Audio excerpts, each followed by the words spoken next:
Assalamu alaikum warahmatullahi wabarakatuh. Hordoftoonni chaanaala kootii hundi keessanii baga jiraattan jecha har'aa waan fuula namaa bareechu tokkoon qabadhee dhufe. Innis shaayii aktarii yookaan immoo shaayii magariisa. Wanti kun fuula namaatiif baay'ee bareeda, keessattuu ijoollee rifeensa qabdan jechuudha. Kinoosa kana amma hin hiiknaa daakuu isaati.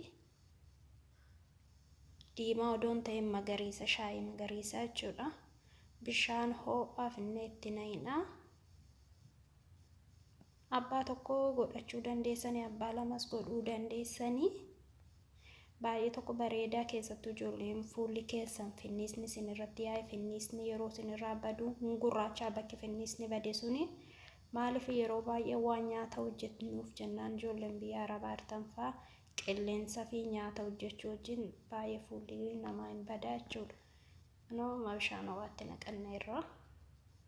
Bishaan ho'aa kana keessa daqiiqaa walakkaa waan daqiiqaa 25 tursiistanii amma inni bifa isaa jijjiirratutti.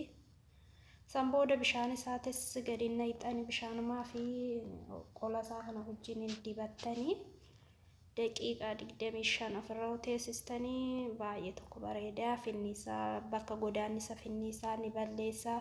Ammas iddoo ija keenya jala fi gubbaa isaatirra iji keenya yeroo gurraacha'e kana yoo dibattan baay'ee tokko bareedaa. Gurraachummaa ijaa keessaa hin balleessa, qarqara ijaatirraa jechuudha.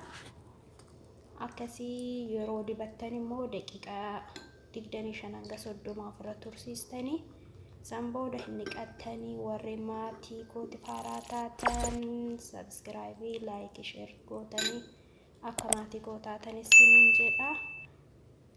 Hundi keessanuu dibadhaa ilaalaa.